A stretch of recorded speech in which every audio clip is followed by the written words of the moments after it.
See, we're after the same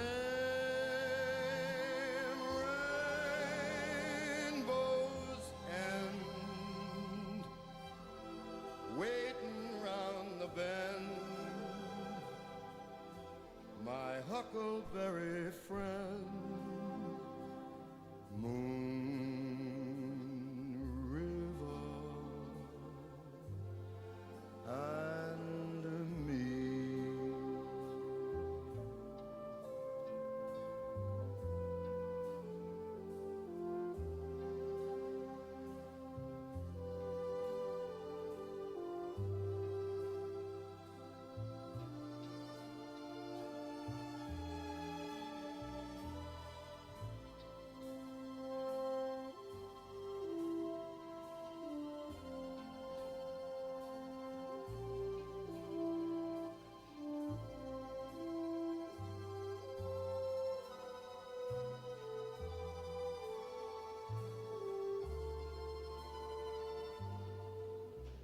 Two drifters off to see the world. There's such a lot of world to see. We're after the same rainbow's end, waiting round the bend, my huckleberry friend, Moon River and me.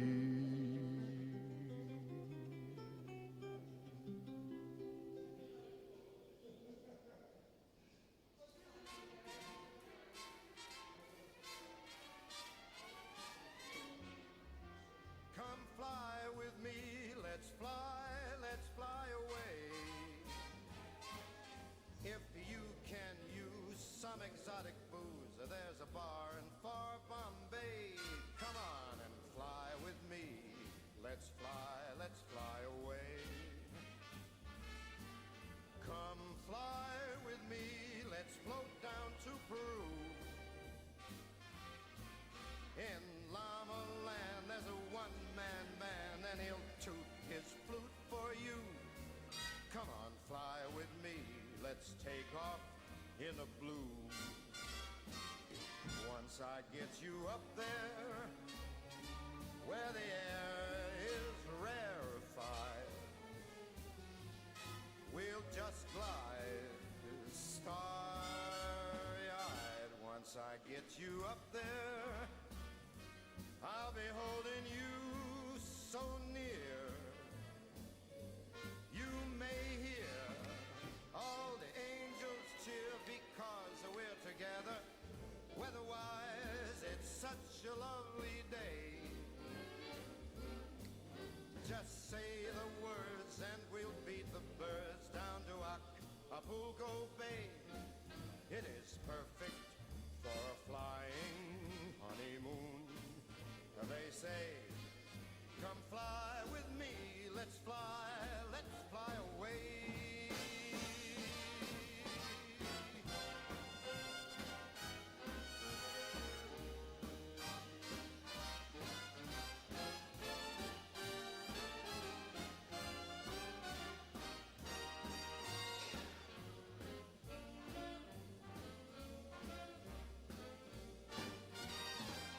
Once I get you up there, where the air is rarefied, we'll just glide starry-eyed. Once I get you up there, I'll be holding you so very near. You might even hear a whole gang of cheers just because we're together. Weather-wise, it's such a cuckoo day.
a song, you sing them out again.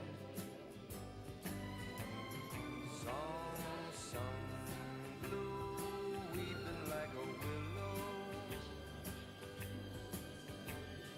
Song sung blue, sleeping on my pillow.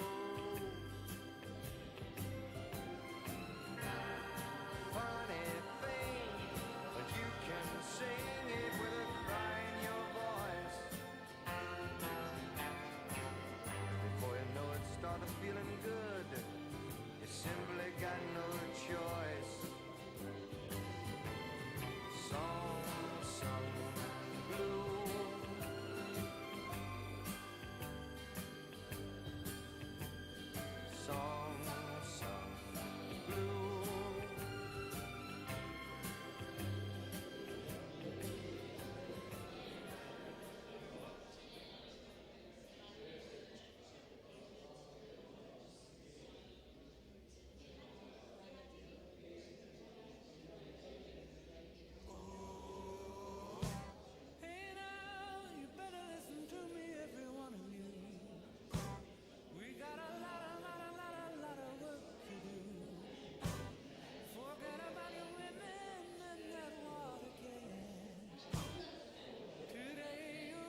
my plea.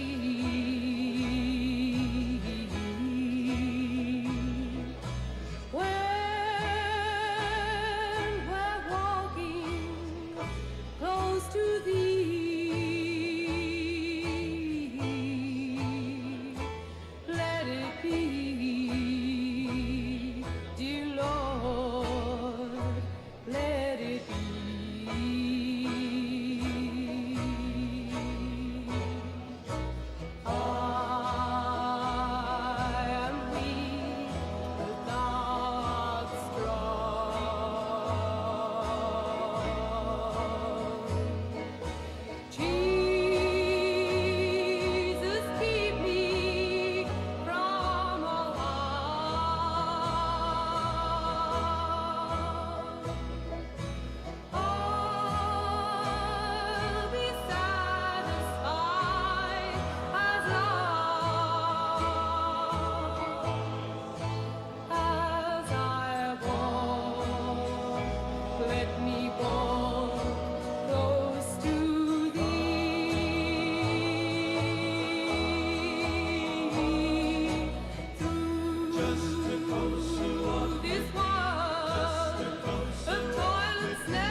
Time goes by so slowly, and time can do so much. Are you still mine?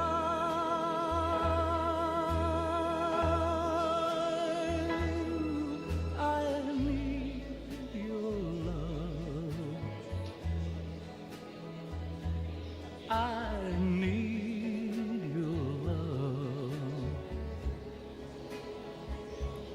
Godspeed your love to me.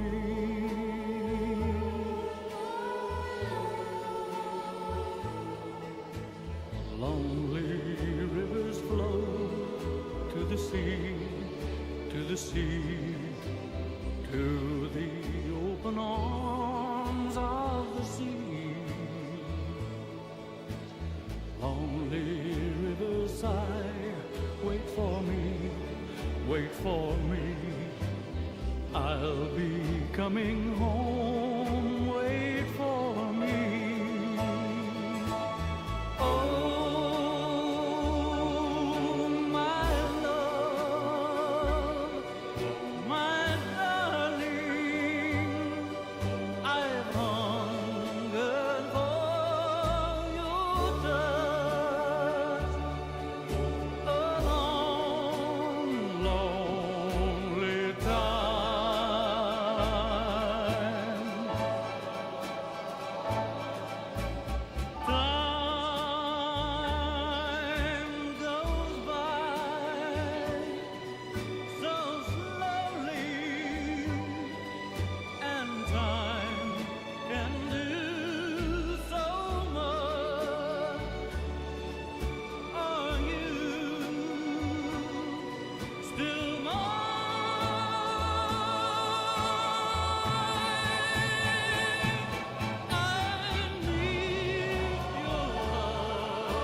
It's 5 o'clock this morning and the sun is on the rise.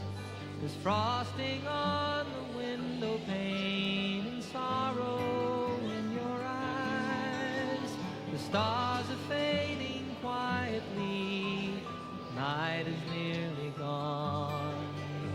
And so you turn away from me and tears begin to come, and it's goodbye again. I'm sorry to believe in you, goodbye again.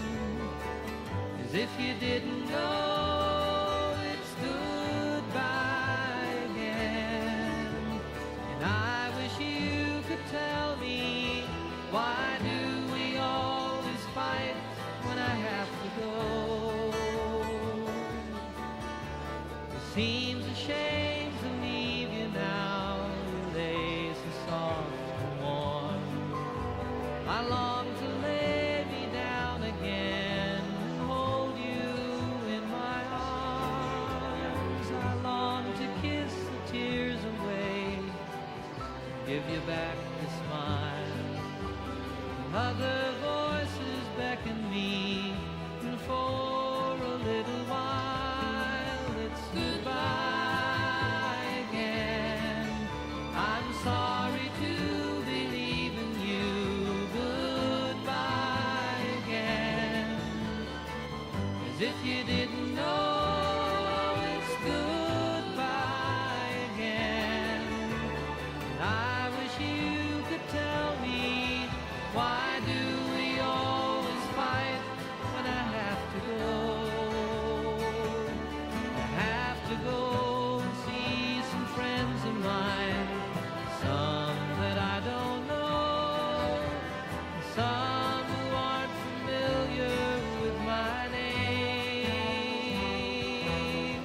It's something that's inside of me, not hard to understand. It's anyone who'll listen to me sing. If your hours are empty now, who am I to blame? You think if I were always here, our love would be the same. As it is, the time we have is worth the time alone. Lying by your side, the greatest peace I've ever known. But it's goodbye again. And I'm sorry to believe in you, goodbye again. As if you didn't know it's goodbye again. And I wish you could tell me, why do we always fight when I have to go?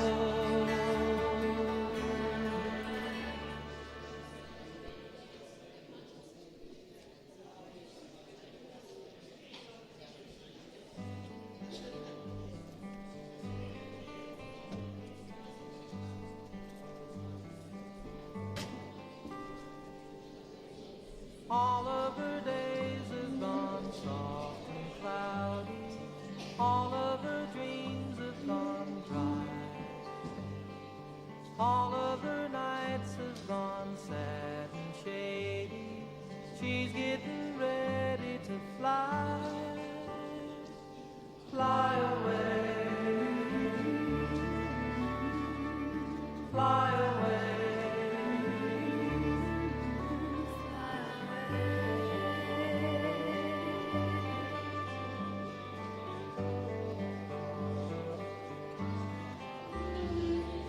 Life in the city can make you crazy, the sound of the sand and the sea. Life in a high-rise can make you hungry, the things that you can't even see. Fly away, fly away.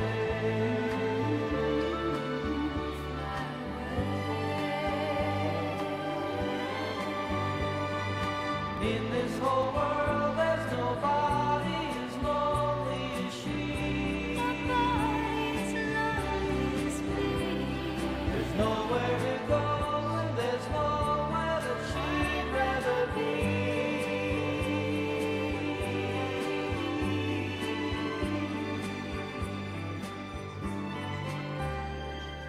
She's looking for lovers and children playing. She's looking for signs of the spring. Where is the She spring? listens for laughter and sounds of dancing. She listens for any old thing. Fly away, fly away.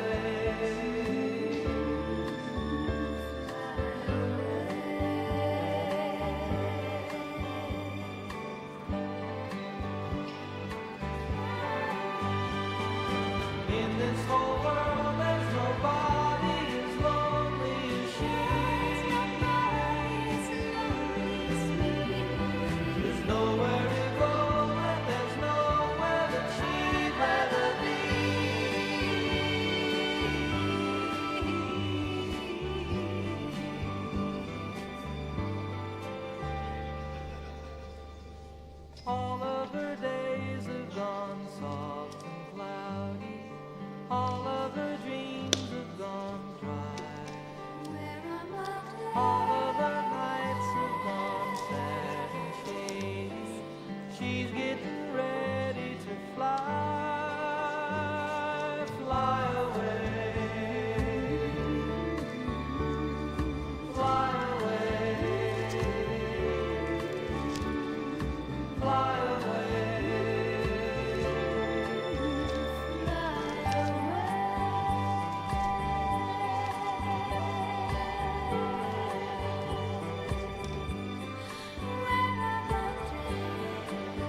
For those of you I have not met, my name is Sue, and I have the privilege of conducting the service for you today.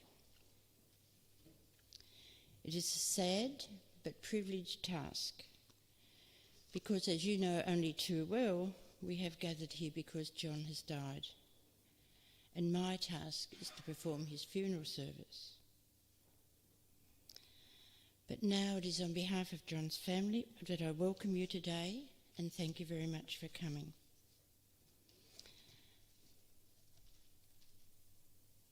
Also on behalf of the family, I extend an invitation to join them after the service for a time of refreshment, fellowship and support, and no doubt a sharing further to what we will hear in the service today, a sharing of memories and stories. And I gather that there are many of those stories to be told that stem from John's busy life.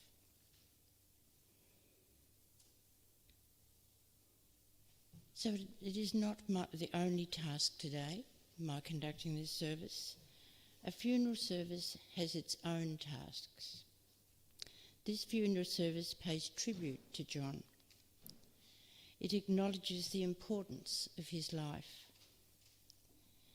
It recognises that John has died and his physical presence is with you no more. But it also recognises the memories that remain with you and the influence that John has had on your own lives. And as we move towards the end of the service, it gives us the space to say a formal goodbye and farewell. Our gathering too has its tasks, giving acknowledgement of support to Joan, Andrew, Suzanne and their families, and also of your support for each other.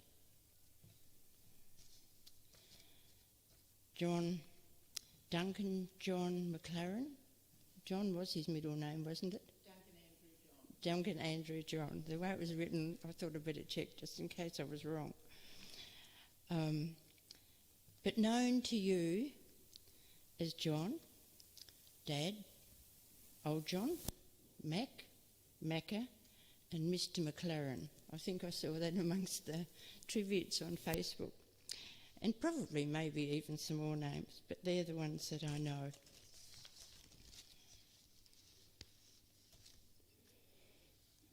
And I don't know who wrote these words, and I've altered them a little bit anyway. Not how did he die, but how did he live?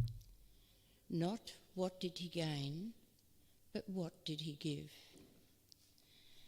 These are the units to measure the worth of one as a man, regardless of birth.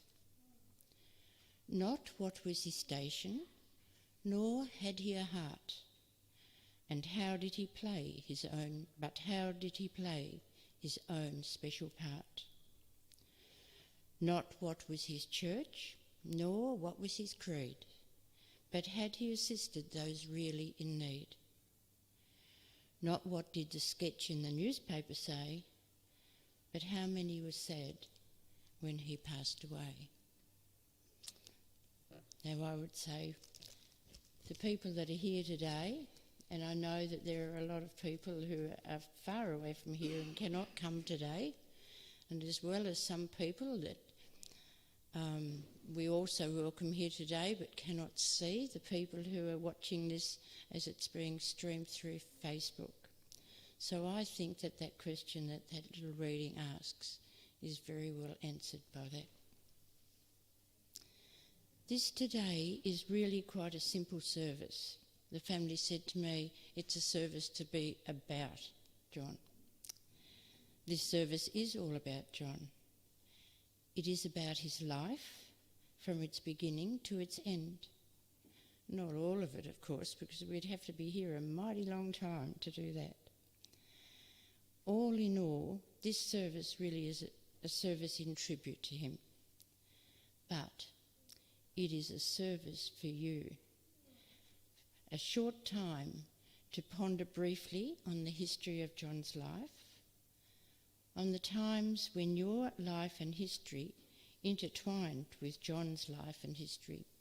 Some of you for a long time, some for not for so long. On what that meant to you, what it may have taught you or you learnt from it.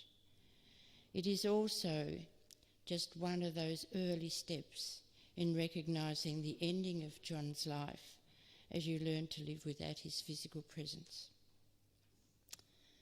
Now you're a bit of a mixed bunch.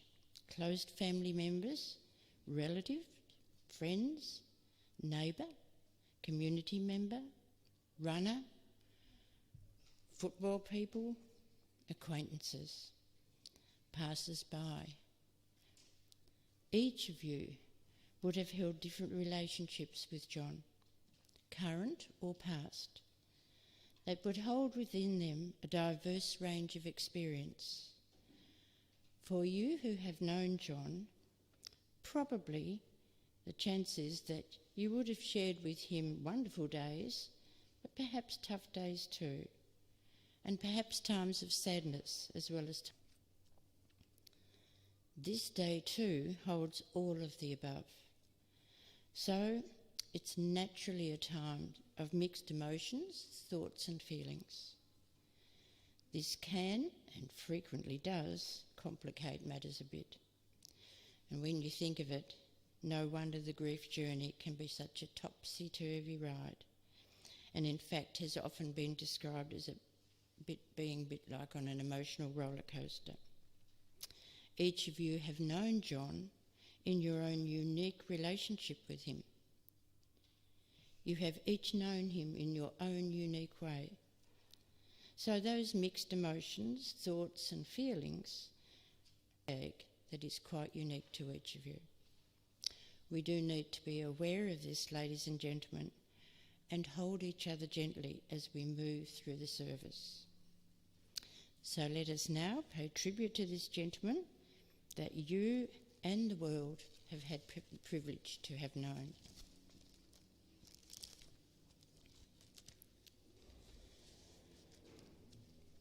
John was born in Rosebery in 1930, and he was one of 3 children born to Ray and Neva. Now I met John at the time when his mum was in Umina Park, and then I conducted her funeral, and I know that he was very close to his mum. John tells me, I'm just repeating it, it wasn't John, it was Joan. John received and was educated and grew up in Rosebery. Down the track a bit, he moved to Burnie, and it was in Burnie at a dance at the Menai that he met Joan. At the time when Sue said, noticed a photo when we were talking about that, I think it was you that said, he did scrub up all right, didn't he? They had they raised 2 children, had 3 grandchildren and 3 great-grandchildren, and the youngest of those great-grandchildren is here today, tucked away over the way there. But at this point, I'm going to step down for a while, and I'm going to hand the service over to, we have 2 speakers today, and they know a lot more about John than I did. And so they're going to come and they're going to put a bit of flesh on those bones of the life of John. Now I'm introducing them both here together. So first of all, Jarvis Oz, and then Jordan England. And I know Jordan was one of John's many runners, and in fact the last of his runners.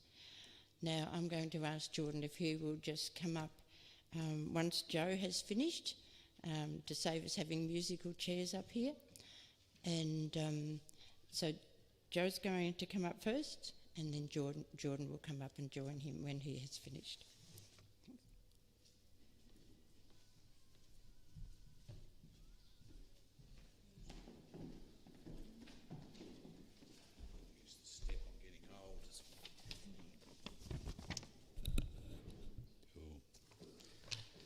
Hi there. Everyone here would have many memories of good times and solemn times, fun times with Macca. Many of you spent a lot more time in his life than I did. I'd like to share just some thoughts from myself. I first met John in 1977 at the Burnie Football Club, where he was the head trainer, and our friendship began the following year when I moved to Burnie to live. It soon became apparent that John, or Macca, as he was known by so many people, had a great passion for football and athletics and was a prominent member within the community in both these fields. He was a forthright man, very direct, open and sincere with his opinion on all things football and life in general, without being tactless or undiplomatic. As a football trainer, he was second to none and always available and prepared to be of assistance if and when asked. John's devotion and investment in whatever he undertook could never be questioned, as he immersed himself wholeheartedly in all aspects of his life. John spent most of his working life as an accounts clerk with Cumming Brothers Proprietary Limited and Burnie Board and Timber. Given his attention to detail and strong work ethic, he was a very valued employee. He obviously enjoyed his work immensely, as he was still helping out in this capacity into his 70s. His involvement with football as a trainer in my time on the coast included 13 years with the Burnie Tigers from 1974 to 1986, 2 years with the Burnie Hawks in 1988 and 89, and 3 years with the Burnie Dockers from 2008. Such was his expertise and regard from officials during this time. He was appointed head trainer of the Tasmanian in 1978 and 1979 under-15 Shell Cup representative sides, and the 1981 Tasmanian Teal Cup under-17 side. In 1985, Macca was presented with the North West Football Union Certificate of Merit Award in recognition of the outstanding services to the Australian national game of football in the capacity of umpire and trainer. When I saw this certificate, I had a little grin to myself. I don't know how the word umpire got mentioned in there, because my time with John at the footy club, he had a lot of choice things to say about the umpires who were at our games. Always striving to get the best out of himself and those around. John also assumed psychologist at the footy club. I recall one day he walked into my pharmacy in Upper Burnie and said, "Listen, pal, I need you to do me a favour." He then pulled a packet of Smarties out of his pocket and asked if I could repack them into small plastic bottles labelled with a fancy chemist name and with a to be swallowed whole sticker attached. Don't forget the swallowed whole bit, pal, that's real important. Full trainer. He guided 3 young men to victory in the prestigious Burnie Gift and had many successes in other events around the state. Macca never tired of striving for excellence and never tired of mentoring and encouraging his charges to do the same. His role in the lives of these young people went far beyond just coaching them in the art of running. He gave them the tools, confidence, the direction, the measures and guidance to help them be successful in the art of life. In a newspaper article from 2002, he is quoted as stating, "Of all the kids I've coached, there's never been one that's turned out a bad egg, not one." I've seen some of the posts on social media in recent days from former athletes under his care, and all share the same sentiment and appreciation. In conversations that I've had with John in the past, it was always very obvious that he cared about these young people very much. From all accounts, he was a tough taskmaster, but one who wanted nothing more than for young men and women to become the best they could be.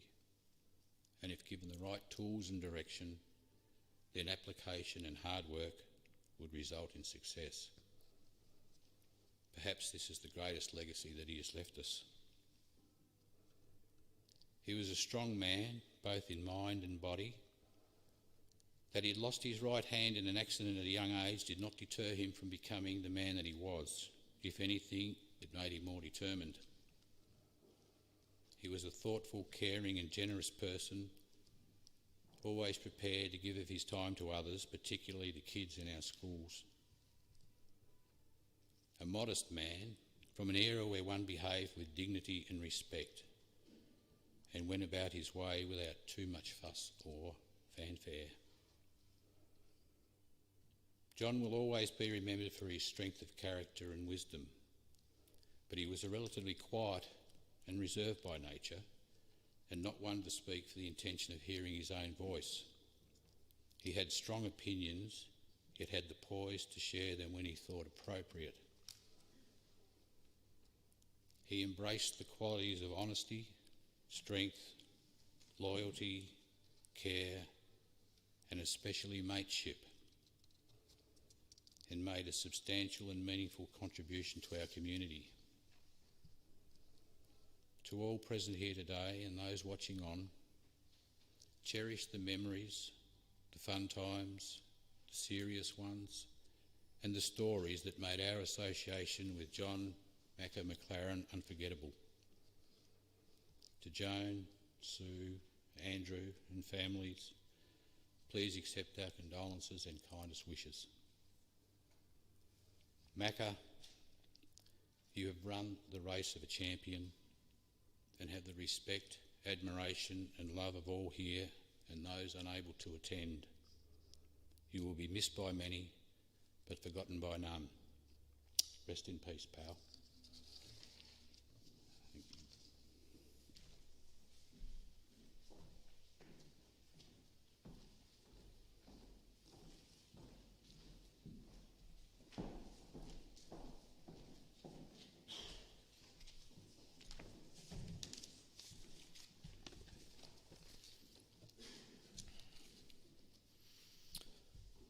For those of you that may not know me, my name is Jordan England, and I am one of John's more recent runners that he coached.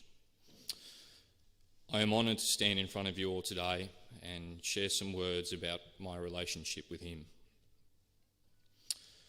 I first met Macca as a young boy, watching my older brother Ben running the Christmas carnivals. Feels like so long ago. Macca was a very kind man to us younger kids, and I remember him being very welcoming to my brothers and I when we tagged along to the Christmas carnivals. I remember initially being a little bit intimidated by the prosthetic hand that he had, especially considering some of his runners had nicknamed him the Hook. But that soon dissipated when we realised how much of a gentleman he was. I wanted to follow in my brother's footsteps, and so at the age of 16 decided that I'd like to run under Macca's guidance, which he was more than happy to do. Little did I know that Macca would turn out to be one of the biggest influences of my life.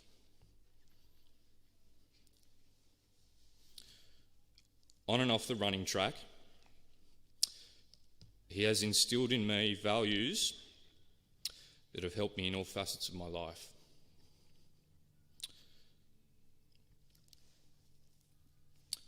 He showed me that through hard work, perseverance and dedication, that anything can be achieved.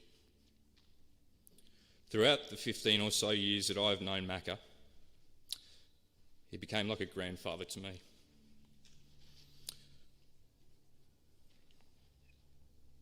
Supporting and encouraging me, but also keeping me in line if I needed it. Running was a serious game for Macca. It wasn't just a hobby that he got involved in his spare time. It was a religion to him. He lived and breathed running.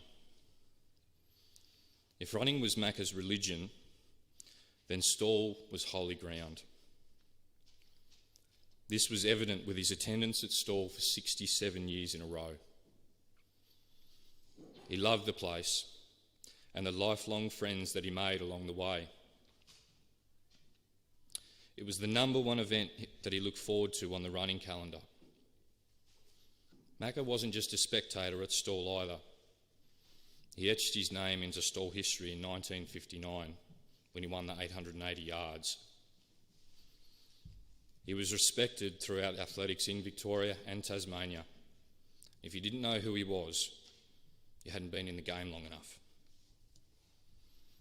Macca was a great storyteller.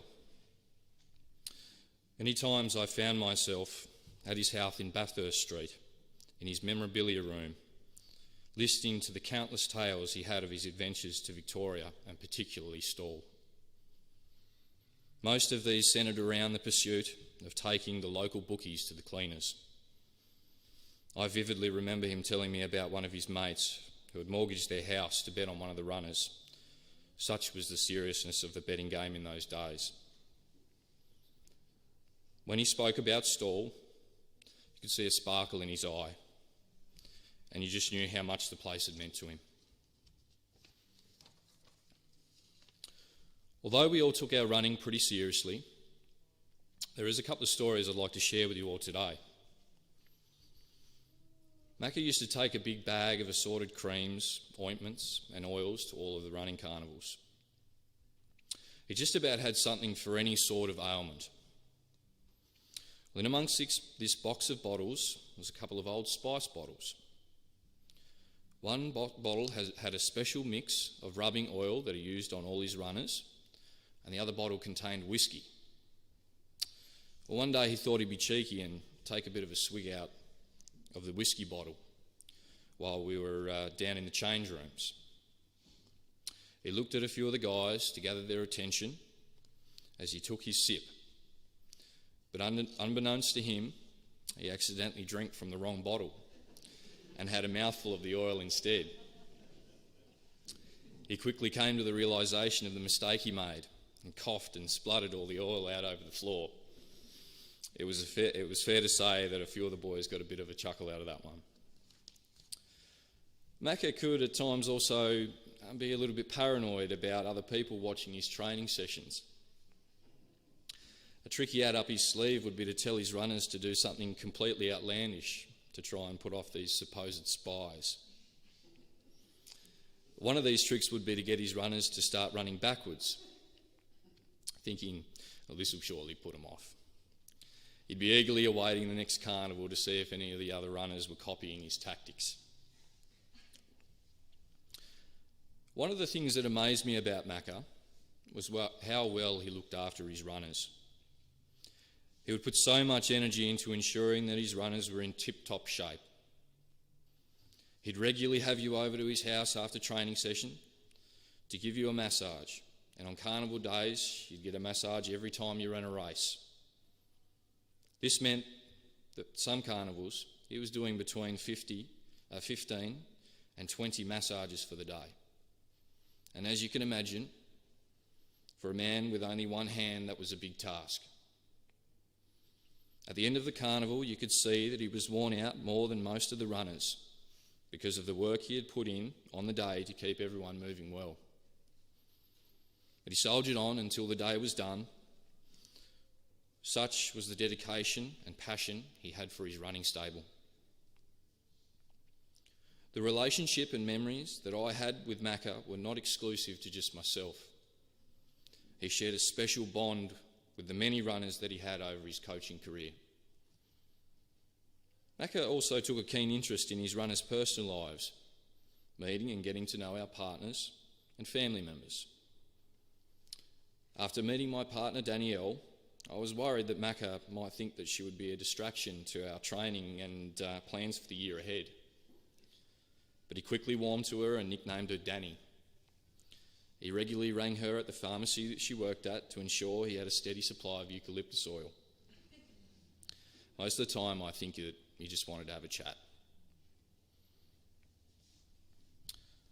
Macca was so close with the England family that he'd even spend part of his Christmas day with us. I think this may have been partly tactical, ensuring that we didn't have too much to eat during the day, with Latrobe, Devonport and Burnie carnivals coming up over the next week. I owe so much to Macca,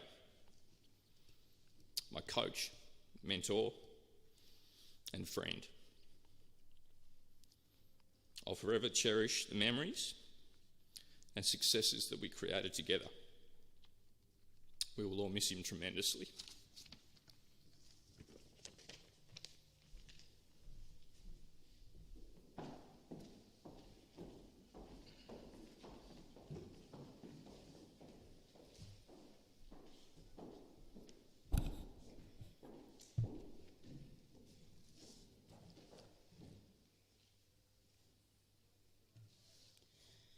Thank you, both of you. We have a third tribute now, not another speaker, but some photos. I dare say these photos will have quite a few that centre around athletics, family, the whole of his life maybe.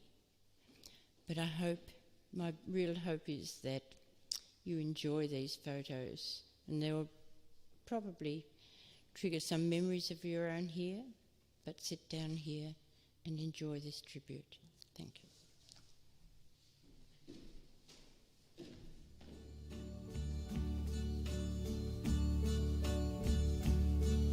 And now the end is near, and so I face the final curtain. My friend, I'll say it clear, I'll state my case, of which I'm certain. I've lived a life that's full. I traveled each and every highway, and more, much more than this, I did it my way. Regrets, I've had a few, but then again, too few to mention. I did what I had to do, and saw it through without exemption. I planned each charted course, each careful step along the byway, and more, much more than this, I did it my way. Yes, there were times, I'm sure you knew, when I bit off more than I could chew. But through it all, when there was doubt, I ate it up and spit it out. I faced it all, and I stood tall, and did it my way. I've loved, I've laughed and cried, I've had my fill, my share of losing, and now, as tears subside, I find it all so amusing to think I did all that, and may I say, not in a shy way. Oh no, not me. I did it my way.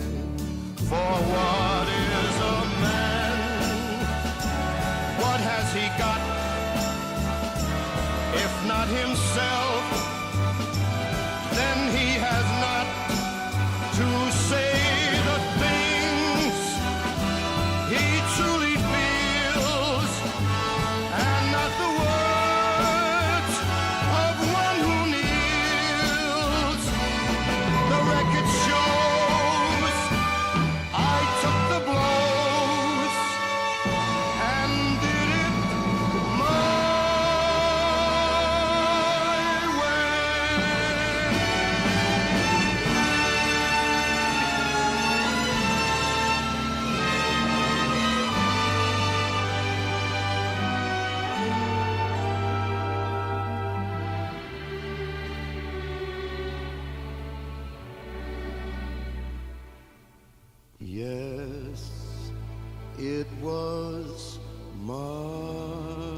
What a fitting tribute.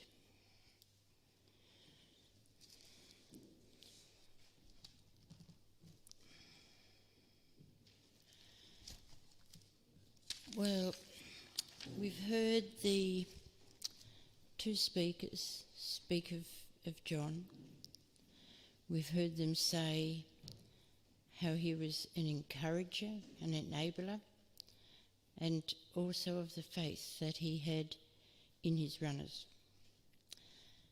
While I was with the family just a couple of days ago, Sue said to me that he liked inspirational readings, and we had a look at a couple of little ones that, and this reading that we're having for today, well, when I read it, as you've probably read it in the service sheet anyway, you know why it has been chosen.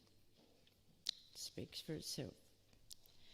It's written by Bryce Courtney from, I presume, maybe a book or something that was called A Recipe for Dreaming. Nature formed you with perfect feet and hands, and a heart that beats non-stop, sometimes for 100 years. You were made complete. You have inherited 1,000 generations of wisdom, skill, poetry, song, all the sunrises and sunsets of knowledge past. You are the sum of all the people who went before you. You are a refinery of all inherited intellectual wealth. The full flood of antecedent wisdom is piped and stored within you. How to climb the highest mountain, slay the biggest monster, how to survive fear, and how to summon your own courage and take pride in your own wonderful intelligence. Inside you are more possibilities than you could possibly use up in one lifetime. If you can dream it, you can do it, because the instinctive knowledge of how to succeed is already programmed within you, waiting to be turned on. It is waiting to flow like a river as you come on stream.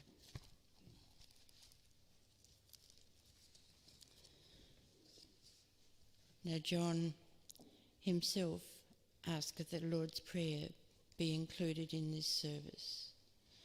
And this prayer is being used for us to move from one part of the service, the part within which we not merely, but simply pay tribute to the part where we prepare for the ending of this service and that formal goodbye.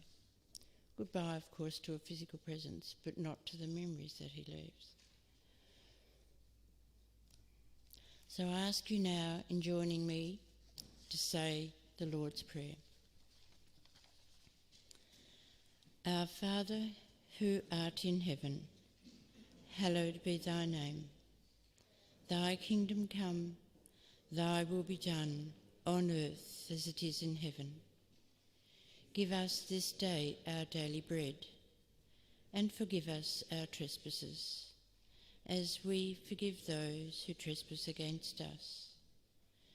Lead us not into temptation, but deliver us from evil. For thine is the kingdom, the power and the glory, for ever and ever. Amen.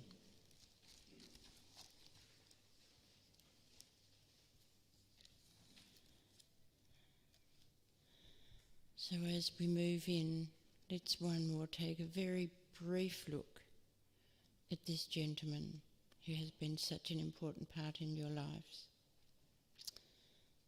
As a husband, as father, grandfather and great-grandfather, as a family member or a friend, as a sportsman in numerous worlds, a gardener of veggies and flowers, a gardener who had a particular liking for roses, dahlias and gladdies, Today we have met together and acknowledged John's place in the history of your lives, in the history of his neighbourhood, in the history of his community, in the history of his country, in the history of his world. John, who will be missed and who will always be remembered.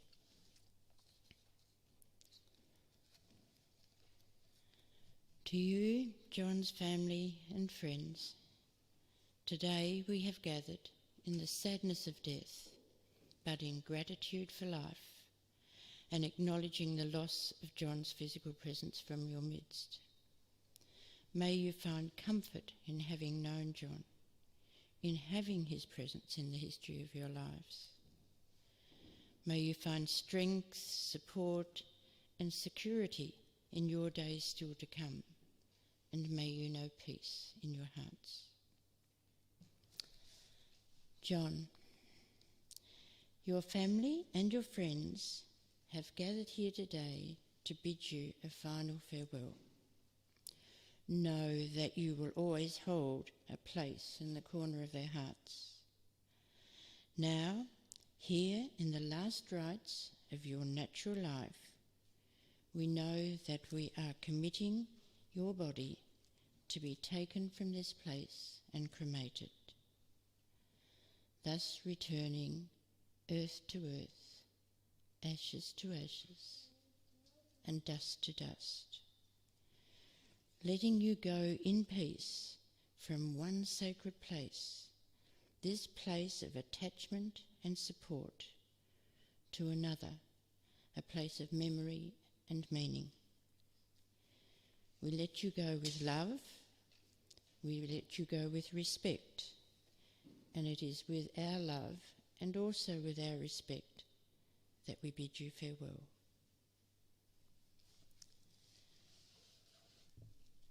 And now, ladies and gentlemen, I'll ask you to stand as I say a few words that will close the service.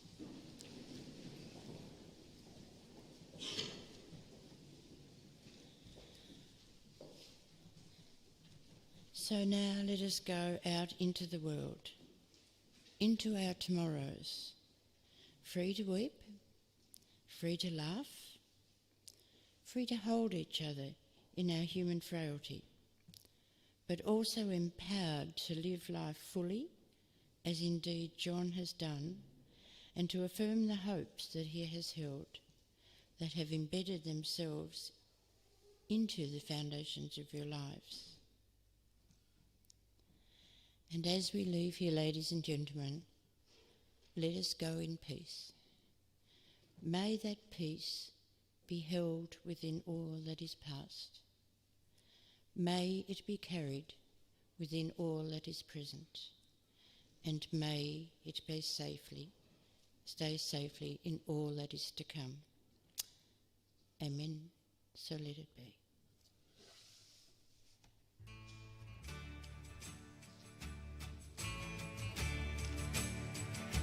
Say goodbye, my own true lover, as we sing a lover's song.